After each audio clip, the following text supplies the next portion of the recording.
እንደ እግዚአብሔር ፈቃድ የምንማማርበት የትምህርታችን ርዕስ የምናደርገው መኑ ያሃድገን ፍቅሮ ለክርስቶስ ከክርስቶስ ፍቅር ማን ይለየናል በሚል ርዕስ ይሆናል። ይህንን መነሻ አድርገን የዛሬውን ዕለት የበዓሉን መከበር ምክንያት ምንድነው የሚለውንና የተፈጸሙትን እያንዳንዱ ነገሮች ለእኛ ለሕይወታችንስ ምን ያህል አስፈላጊ ናቸው፣ ምንድነው ልንማርባቸው የሚገቡት የሚሉትን ነጥቦች አንስተን እንማማራለን። ይህንን ቃል የተናገረው ሐዋርያው ቅዱስ ጳውሎስ ነው።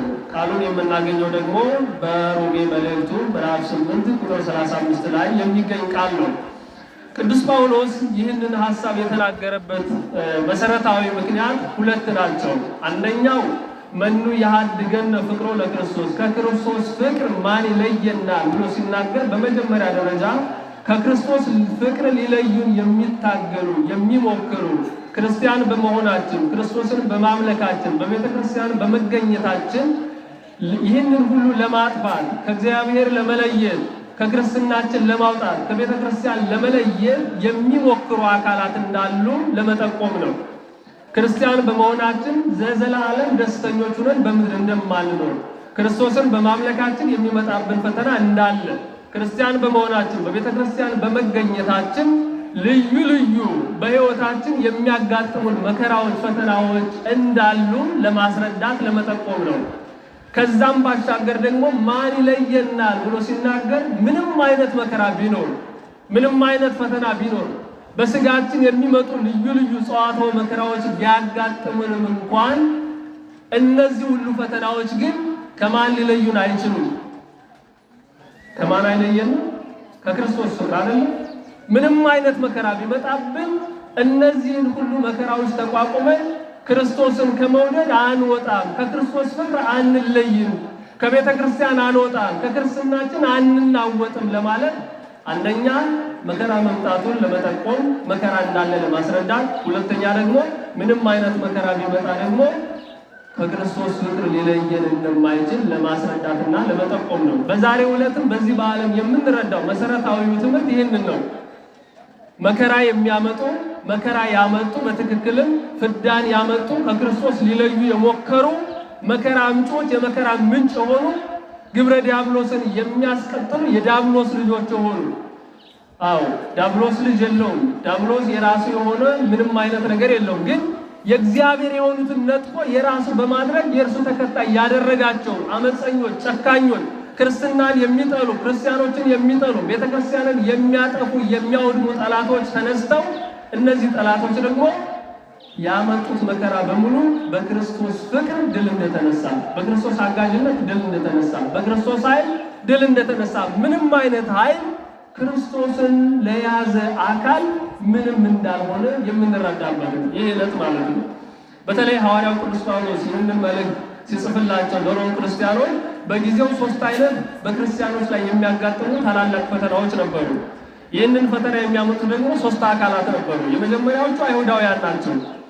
እንደምታውቁት በዘመኑ የነበሩት አይሁዳውያን ከዛሬ 2000 ዓመት በፊት የነበሩት በዘመነ ክርስቶስ ወደዚህ ዓለም መጥቶ ሰው ሆኖ በተገለጠበት ዘመን የነበሩት አይሁዳውያን ክርስትናን የሚጠሉ ክርስቶስን የሚጠሉ ነው የነበሩ። ክርስቶስን የጠላ ደግሞ የክርስቶስ የሆነውን ሁሉ አይወድም። ለዛም ደግሞ ጌታችን ኢየሱስ ክርስቶስን በማቴዎስ ወንጌል ምዕራፍ 5 ላይ ሲናገር ምን ይላል? ትከውኑ ጽኑዓነ በስምየ ወዘሰ አዝነፈ ትዕግሥቶ ይሄሉ ለዓለም። እናንተ አለ እኔን ስላመናችሁ በእኔ ስለተመካችሁ እኔን ስለተከተላችሁ ክርስቲያን ተብላችሁ በመጠራታችሁ ዓለም ይጠላችኋል። ክርስቲያኖችን ዓለም የሚጠላቸው ወንበዴዎቹ ነው አይደለም። እኛ ክርስቲያኖች ዘራፊዎቹ ነን፣ ነፍሰ ገዳዮቹ ነን፣ ዘረኝነትን የምንሰብክ ሆነን መጠፋፋትን የምንሰብክ ሆነን አይደለም ዓለም የሚጠላን ማለት ነው። ቤተ ክርስቲያን የምትወድመው ክርስቲያኖች የሚገደሉት አጠቃላይ ክርስትና ወንጀል ነው ተብሎ በዓለም ለመጥፋት የሚታገሉ አካላትን የምናየው ክርስትና ወንጀል ስለሆነ አይደለም። ክርስትና አጥፊ ስለሆነ አይደለም። ክርስትና የአጥፊዎች ስብስብ ስለሆነ አይደለም። ቤተ ክርስቲያን መገዳደልን ስለምትሰብክ አይደለም። ይህንን ሁሉ በተቃራኒው ነው ቤተ ክርስቲያን የምትሰብከው። የኛ የክርስቲያኖች ሕይወትም ይህንን ነው። በዚህ መንገድ የተቃኘ ነው። ግን ለምን ነው የሚጠላው ካላችሁ ክርስቶስን በመከተል ብቻ ነው። ክርስቶስን በማምለክ ብቻ ነው የክርስትና የመጠላት ምንጭ ማለት ነው። ስለዚህ በመጀመሪያው አይሁዳውያን ክርስቶስን ጠልተውታል። ክርስቶስን የጠሉት ደግሞ ክርስቶስ ወደዚህ ዓለም መጥቶ መገዳደልን ስለሰበከ አይደለም። ክርስቶስ የሰበከው ምንድነው? መከባበርን ነው። ለጠላት መሞትን ነው ክርስቶስ የሰበከው። ክርስቶስ ለታመሙት መድረስን ነው። ክርስቶስ የሰበከው የተራቡትን ማብላትን ነው። የተጠሙትን ማጠጣትን ነው። የታረዙትን ማልበስን ነው። የታሰሩትን ሄዶ ጠይቆ ማስፈታትን ነው ክርስቶስ የሰበከው። ስለዚህ ይህንን ሁሉ የጠሉ አይሁዳውያን ክርስቶስን አሳደው ክርስቶስን ገለውታል፣ ሰቅለውታል። ከዛም በተጨማሪ የክርስቶስ ተከታዮች የሆኑትን በሙሉ ከቅዱሳን ሐዋርያት ጀምሮ እመቤታችን ቅድስት ድንግል ማርያምን ጨምሮ ከዛም በኋላ የተነሱትን ክርስቲያኖች በሙሉ ለሚያሳድዱት መሰረትን የጣሉ ናቸው። እነማን? አይሁዳውያን ማለት ነው። ስለዚህ በዘመኑ በዛን ዘመን አንድ የቤተ ክርስቲያን ጠላቶች የክርስቲያኖች ጠላቶች አይሁዳውያን ስለነበሩ ቅዱስ ጳውሎስ ምን አለ? መኑ ያሃድገነ ፍቅሮ ለክርስቶስ። አይሁዳውያን ጠላቶች ነው ቢነሱብንም እንኳን ምን አለ? ከክርስቶስ ፍቅር ሊለዩን አይችሉም። ስለዚህ እንዲህ አይነት ጠላቶች ስለነበሩ ለዚህ ነው አንዱ የተናገረው። ሁለተኛ የክርስትናና የቤተ ክርስቲያን ጠላቶች የክርስቶስ ጠላቶች ቢጽ ሐሳውያን የሚባሉ ተንኮለኞች ነበሩ በዛን ዘመን ማለት ነው። ቢጽ ሐሳውያን ማለት ሐሰተኛ ወንድሞች ማለት ነው። የነዚህ ሰዎች ዓላማቸው የነዚህ ሰዎች ስራቸው የነዚህ ሰዎች ግባቸው ቅዱሳን ሐዋርያት ጌታችን መድኃኒታችን ኢየሱስ ክርስቶስ ሰባ አርድእት ከዛም በኋላ የተነሱ ሊቃውንት የሚያስተምሩትን ትምህርት እነሱ ሄደው ተጉዘው ምዕመናኑን አስተምረው አሳምነው አጥምቀው ክርስቲያን ካደረጉ በኋላ እነሱ ደግሞ ተከታትለው ከሐዋርያት ተቃራኒ ትምህርትን በማስተማር ከእግዚአብሔር የሚለዩ ነበሩ። ለዛ ነው ቢጽ ሐሳውያን ማለት ተንኮለኞች ወንድሞች ጓደኞች ማለት ነው። ሐዋርያት ነን ብለው ግን ምን የሚያደርጉ የሐዋርያትን ትምህርት የሚበርዙ ማለት ነው፣ የሚቃወሙ ማለት ነው። ክርስቶስ ላከን ብለው የክርስቶስን ትምህርት የሚቃወሙ ማለት ነው፣ በተቃራኒው የሚሰብኩ ማለት ነው። ስለዚህ በመጀመሪያው ዘመን አንዱ ለክርስትና ይሄ እንቅፋት ነበረ። በተለይ ክርስትና ስላልተስፋፋ ገና የመጀመሪያ ጊዜ ስለነበረ ምዕመናንም እውነተኞቹን መምህራን ለመለየት የሚቸገሩበት ዘመን ስለነበረ ሐዋርያት ያስተማሩትን ትምህርት በመበረዝ ቤተክርስቲያንን በመሰረቱ ገና ከመሰረቱ ለማጥፋት የሚታገሉ ጠላቶች ነበሩ።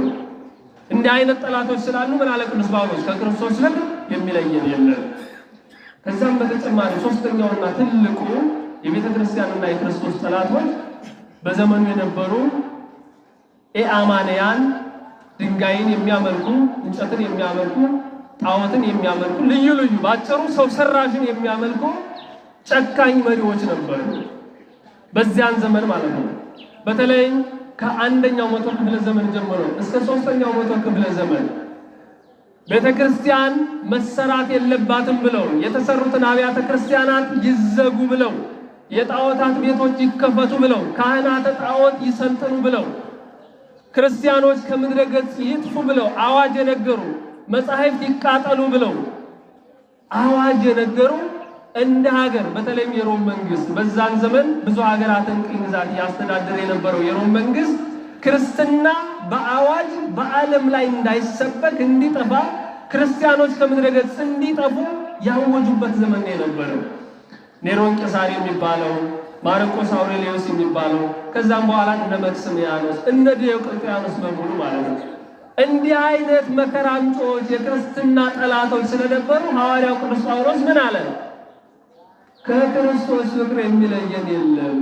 ቤተ ክርስቲያን ተንፋ ብሎ አዋጅ የሚያውጅ ጨካኝ መሪ ቢኖርም ክርስቲያኖች ይገደሉ፣ ይታረዱ፣ ይቆረጡ፣ ለአናብስት ይጣሉ፣ በጉድጓድ ውስጥ ይወርወሩ ብሎ የሚያውጅ ጨካኝ መሪ ቢኖርም ክርስትና በዓለም እንዳይሰበክ በአዋጅ ቢነገርም አብያተ ክርስቲያናት ቢቃጠሉ ምን አንልም? ከክርስቶስ ፍቅር ሊለየን አይችልም። ይህ ብቻ አይደለም፣ ብንራብም እንደውም የሚገርመው እዛ ላይ እዚሁ ሮሜ መልእክቱ ምዕራፍ 8 ቁጥር 35 ጀምሮ ቀጥላችሁ ወደፊት ስታነቡት ምን ይላል?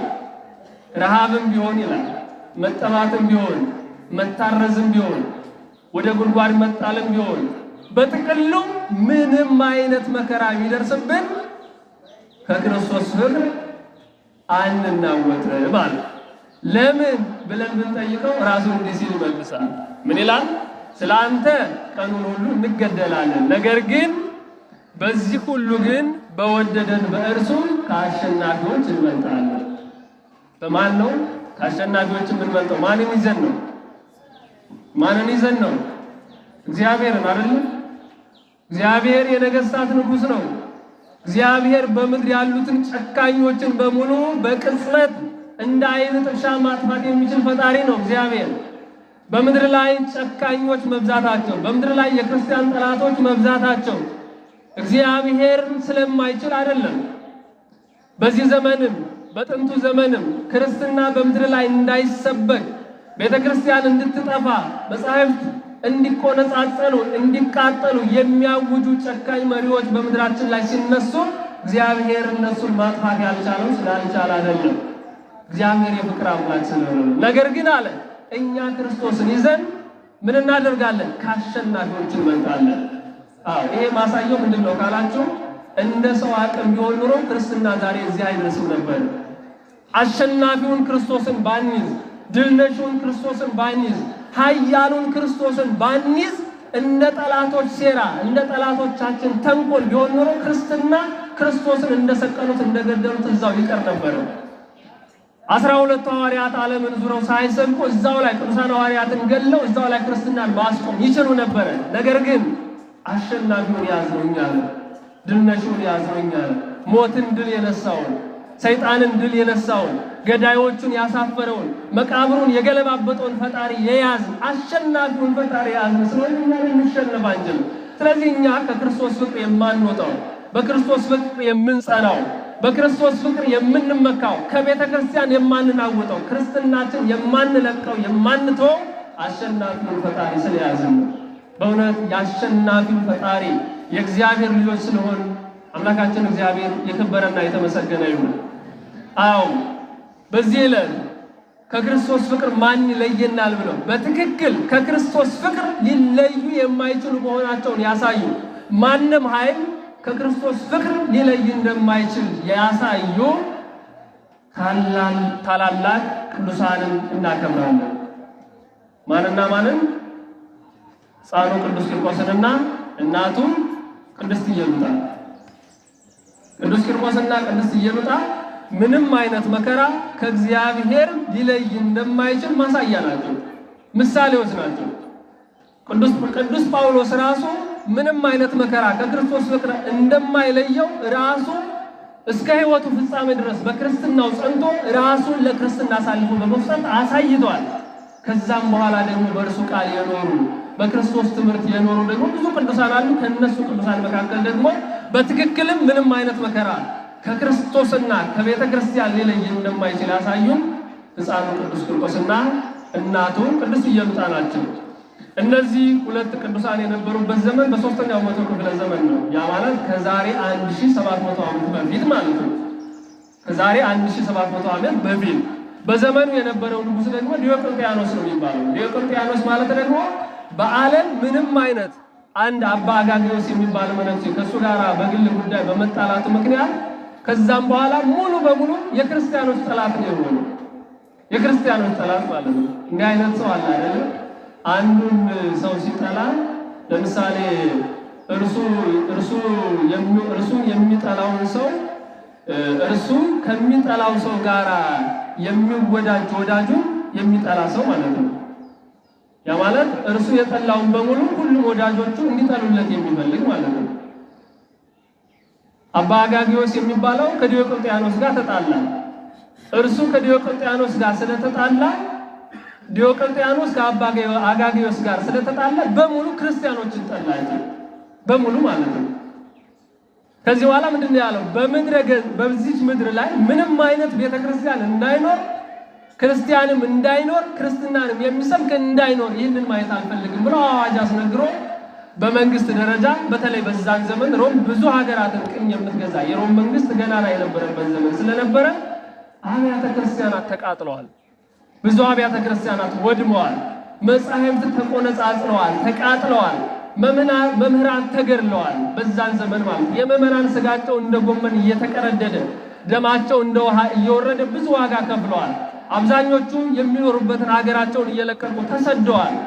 የደከሙበትን ያፈሩትን ሀብታቸውን ንብረታቸውን በሙሉ ቤተሰቦቻቸውን በሙሉ ጥለው አካላቸውን ብቻ ይዘው ለክርስትናቸው ሲሉ ተሰደዋል። ከነዚህ መካከል ደግሞ አንዷ ቅድስት ኢየሉጣ ነው።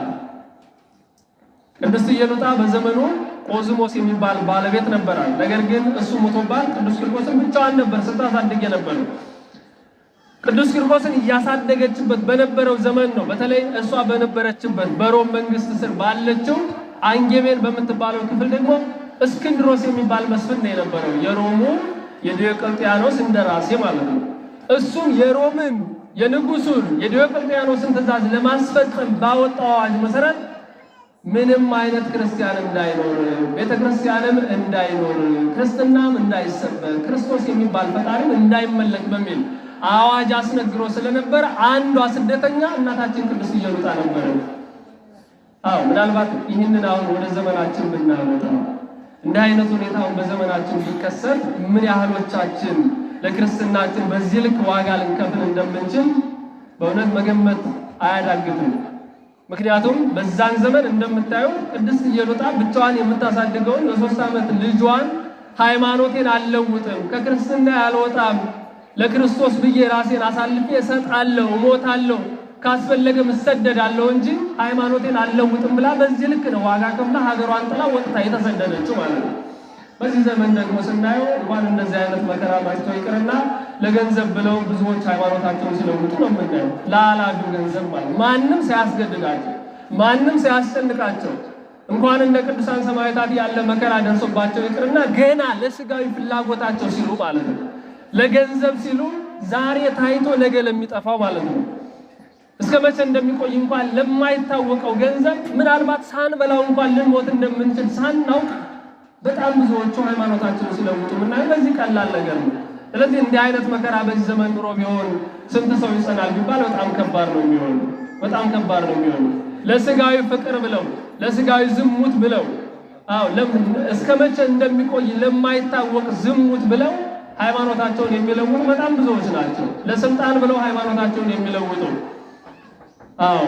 ያውም ለማይጠቅም ስልጣን ማለት ነው። ሰው ለሚጨቆንበት የሰውን ባለ ለሚታበስበት ሳይሆን ሰውን ለሚያስለቅሱበት ስልጣን፣ ሰውን ደም ለሚያስነቡበት ስልጣን፣ የሰው ችግር ለማይቀርፉበት ስልጣን ብለው ሃይማኖታቸውን የሚለውጡ ብዙዎች ናቸው። ሳይለውጡ እንኳን ወደዛ እንኳን ወደ ስልጣኑ እንኳን ቢገቡ ሃይማኖተኝነታቸው እንዲታወቅባቸው የማይፈልጉ ማለት ነው። በክርስትናቸው የሚያፍሩ መጾማቸው እንዲታወቅባቸው የማይፈልጉ የሚታወቅባቸውን ከሆነ መጾም የማይፈልጉ ማለት ነው። እንዲህ አይነት ሰው የለም እንዴ?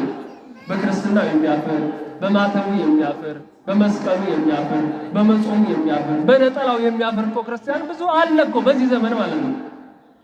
እግዚአብሔር እንደው ቸር ሆኖ እንደ ሰማዕታት ዘመን አይነት እንደዛ አይነት መከራ አልደረሰብን ስለሆነ በቸርነቱ እየጠበቀን ስለሆነ ነው እንጂ እንደዛ አይነት መከራ ቢመጣ ኑሮ እንደ ዛሬው የክርስትናችን መዋዠቅ፣ እንደ ዛሬው መስነፍ፣ እንደ ዛሬው መድከም፣ እንደ ዛሬው ስለ ሃይማኖታችን ግዴለሽ እንደመሆናችን እንዲህ አይነት መከራ ቢመጣ ኑሮ በጣም ከባድ ነው የሚሆነው።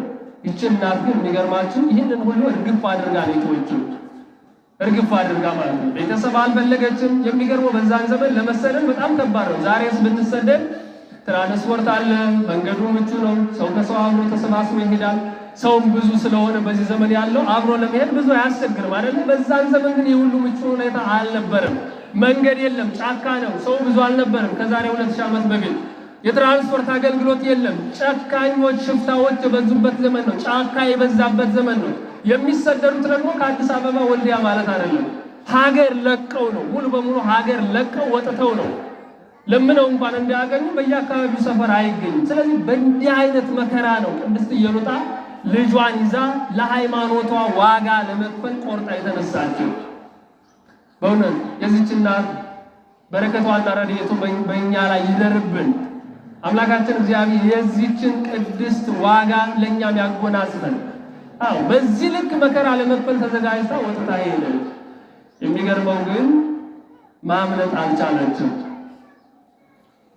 እስክንድሮስ የተባለው በአንጌሜን የተሾመው መስፍን አሁንም ሰራዊቱን ልኮ በጣም ከባድ ነው። የሚገርማችሁ ቦታቸውን ለቃቸው እንኳን ተሰዳችሁ እንኳን ሰላም የማይገኝበት ዘመን ማለት ነው። እስካላችሁበት ሰራዊት መጥቶ የሚያፍንበት ጨካኝ ዘመን ማለት ነው። አስቡት እንግዲህ ክርስትና ምን ያህል ዋጋ የተከፈለበት ሃይማኖት እንደሆነ። በዚህ ልክ ነው እንግዲህ ወጥታ ሄዳ ማምለጥ አልቻለችም። ሴት ናት። ልጇን ይዛ በረሃብ በጥም በዚያ ሐሩረ ፀሐይ ያለምንም ትራንስፖርት በምትጓዝበት ሰዓት ደርሰው ያዟል፣ አስረው አቀርቧል። በዚህ ጊዜ ምንድነው ያሏል? እስክንድሮስ ለሚያዘው ዲዮቅልጥያኖስ ላቆመው የጣዖት ምስል ስገጂ አላት። እሷ ደግሞ ምን አለች? አይ እኔ ዓይን እያለው ለማያይ፣ ጆሮ እያለው ለማይሰማ፣ እጅ እያለው ለማይዳስስ፣ እግር እያለው ለማይራመድ፣ ጭንቅላት እያለው ለማያስብ ሰው ሰራሽ ለሆነ እንጨት፣ ሰው ሰራሽ ለሆነ ጣዖት አልሰግድም። ይሄ እኮ ባታውቀው ነው እንጂ በዕለተ ሰሉስ የተፈጠረ እግዚአብሔር የፈጠረው የእግዚአብሔር ፍጥረት እንጨት ነው። ስለዚህ እንዴት ነው አምላክ ሊሆን የሚችለው? ራሱን ማዳን የማይችል ቢሰብሩት ቢሰባብሩት ቢቀጠቅጡት ተውኝ ብሎ እንኳን መናገር የማይችል እንዴት አምላክ ሊሆን ይችላል አለ። ትክክል ናት አይደለችም? ትክክል ናት አይደለም? ይሄ እንጨት እዚህ ፊት ለፊት ላይ የቆመው ጠራርባችሁ ሰው አስመስላችሁ አቆማችሁ ፈጣሪ ብትሉት ይሄ አሁን እንዲህ ብሎ ማምለክ በራሱ ሞኝነት ነው አይደለም? በራሳችን የሰራ ነው ማለት ነው። በነገራችን ላይ በዚህ ዘመን የብዙዎቻችን የዋህነት አንዱ መገለጫ በዓለም ላይ ስታዩ ሰውን የሚያመልካል። የሚገባል ዝም ብሎ ግዙፉን ከተማውን የሚያመልክ ሰው አለ። ከተማ ማለት ነው። ኳስ ተጫዋቾችን የሚያመልካል። ያው በዚህ የዲጂታል ዘመን ስለሆነ ማንን ያመልካል ብላችሁ ሰርች ብታደርጉት የማታውቁ ስለሆነ ማለት ነው። ፕሬዚዳንት የሚያመልክ አለ አይደል? ሰምታችሁ ከሆነ ከዛሬ 4 ዓመት በፊት የአሜሪካውን ፕሬዚዳንት ዶናልድ ትራምፕን የሚያመልክ አንድ ህንዳዊ ነበረ። እሱ ፈጣሪ ነው ብሎ ማለት ነው። እሱ ገናና ኃያል አምላክ ነው ብሎ ሲያመልክ ነበረ። መጨረሻ ላይ የሚገርመው ሰውየው ከስልጣን ሲወርድና ተተኪው ፕሬዚዳንት ሲመጣ በልብ ድካም ሞተ። የሞኝ መጨረሻው ይሄ ነው የሚሆነው። ቢያንስ እንኳን አገናዝቦ ማለት ነው።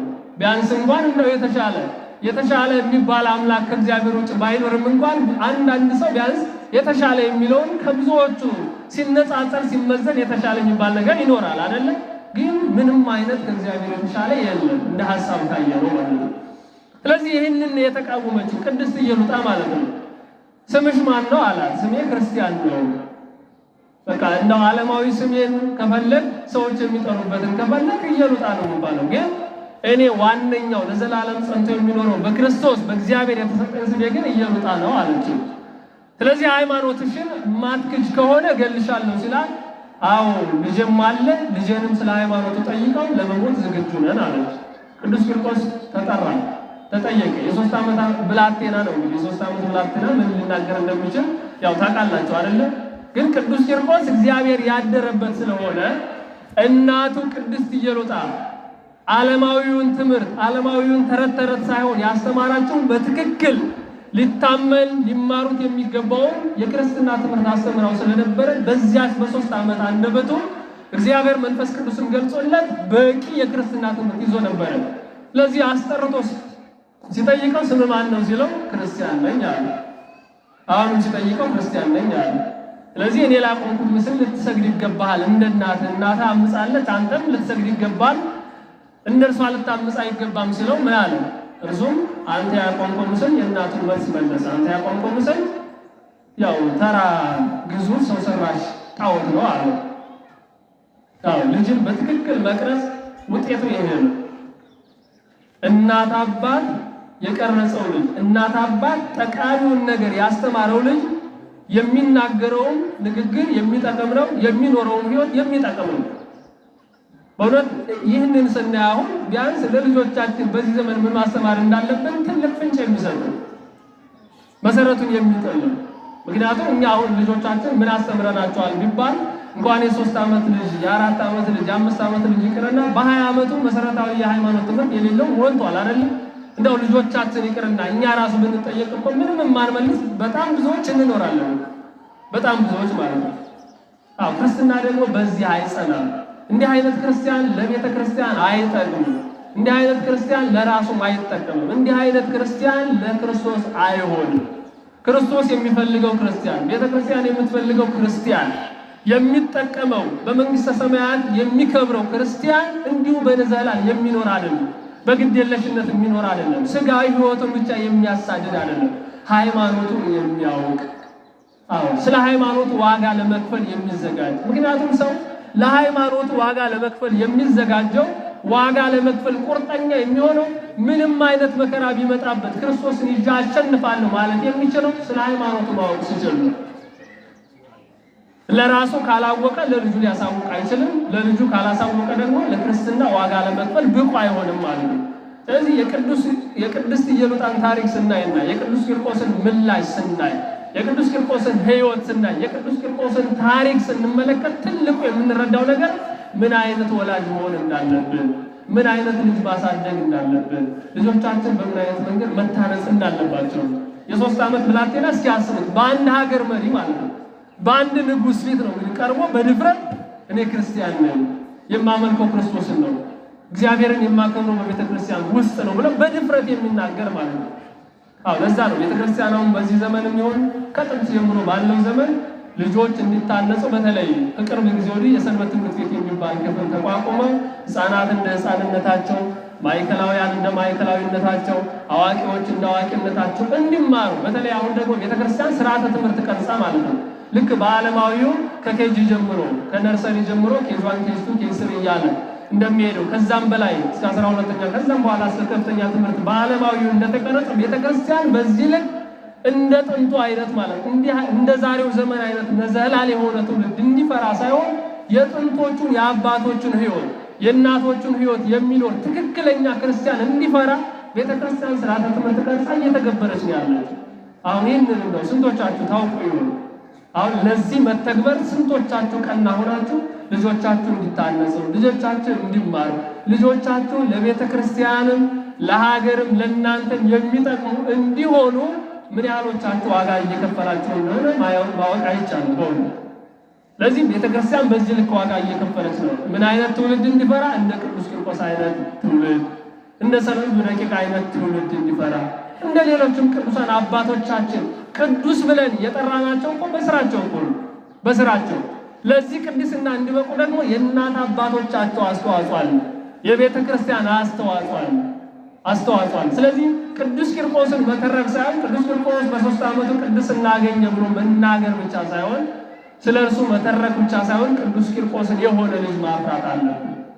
ቅድስት ኢየሉጣን የሆነች እናት ማግኘት አለብን በእውነት በዚህ ዘመን። ያ ካልሆነ አሁን በተደገሰልን ልክ አሁን እየተዘጋጀልን ባለው የጥፋት መንገድ ልክ መዘጋጀት አንችልም። ቤተ ክርስቲያናችንን ወደፊት ማስቀጠል አንችልም በእውነት በደንብ ካልነቀን ማለት ነው። ብዙዎች ቤተ ክርስቲያንን ማጥፋት የሚፈልጉ አካላት ከመሰረቱ ጀምረው አጥንተው የዓመት እቅድ የ2 ዓመት እያሉ እቅዳቸውን በዘመን ከፋፍለው የማጥፋት እቅድ ማለት ነው። በዚህ ልክ ተዘጋጅተው ነው አሁን ቤተ ክርስቲያንን እያጠቋት ያሉ።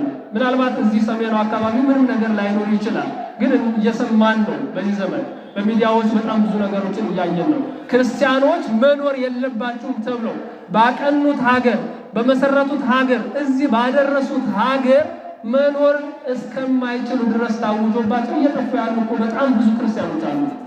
ብዙ ክርስቲያኖች አርሲን እያየን ነው አይደል? በተደጋጋሚ ማለት ነው።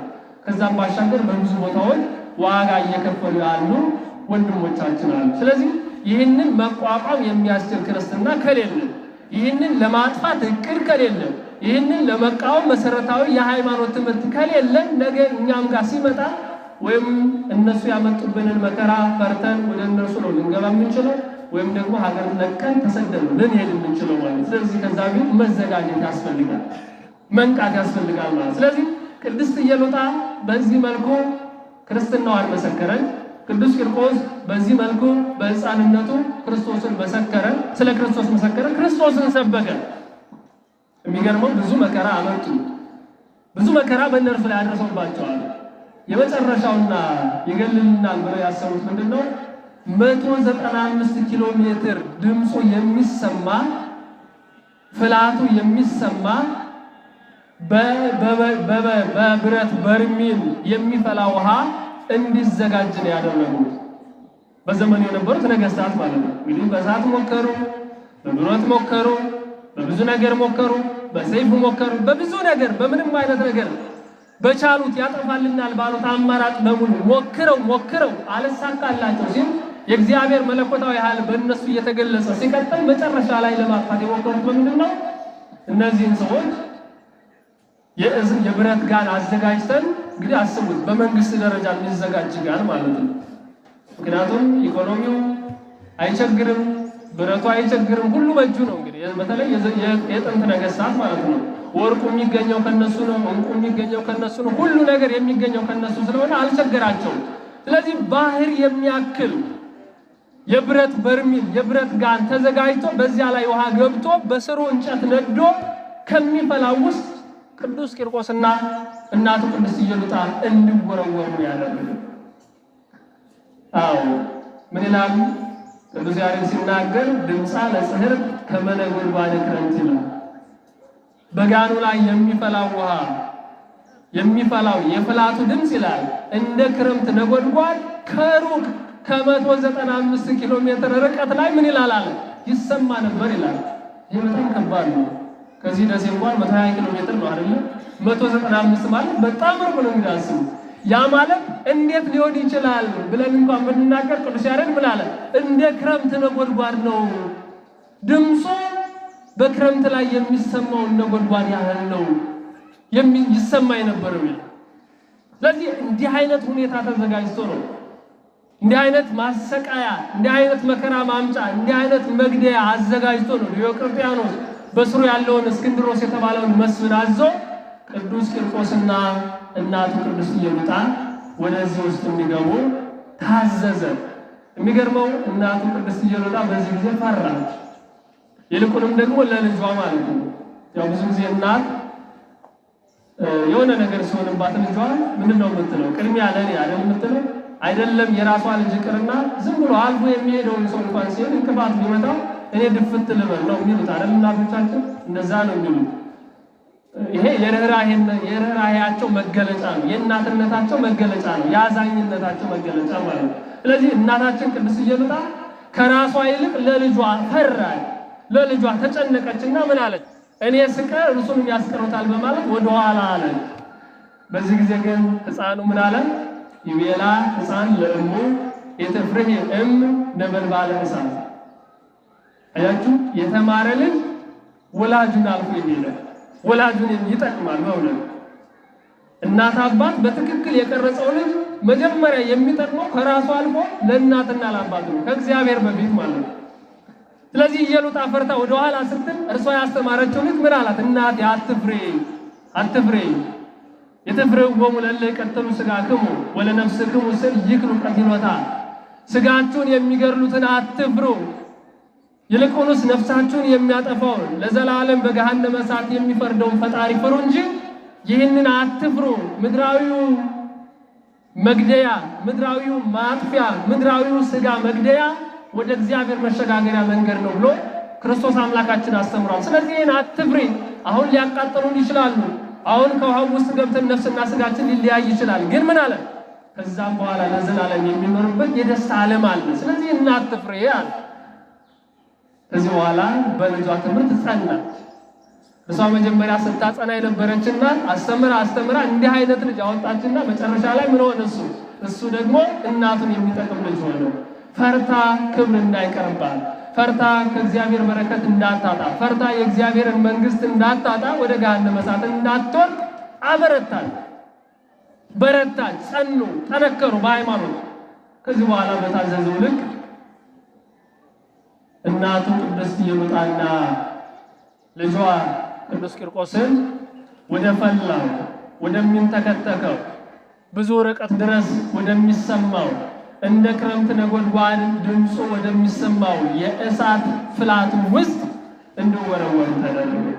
በዚህ ጊዜ ግን እነሱ ባሰቡት ልክ ያጠፋልናል፣ ያቃጥልልናል፣ ይገድልልናል ብለው ባሰቡት ልክ ሳይሆን በቅጽበት እግዚአብሔር አምላካችን አዞ በእግዚአብሔር አዛዥነት በራሱ ታዛዥነት የብርሃን መልአክ የሆነው ቀድሞ የሚያረጋጋው በሞት ጊዜ የሚያድነው የሚታደገው ከመከራ የሚያረጋጋው የዓለምን ሞት የዓለምን ስቃይ ማብቂያ ጊዜውን ያወጀው የዓለም ድነት ያበሰረው አምላክን እንደምትወልድ ለእመቤታችን ለቅድስት ድንግል ማርያም አስደሳቹን የምስራች አበሰረው ታላቁ መልአክ ቅዱስ ገብርኤል ፈጥኖ ደረሰና እነርሱ የገቡበትን የፍላት ውሃ እንዳልነበረ እንዳልፈላ አድርጎ እንዲቀዘቅዝ አደረገው። በእውነት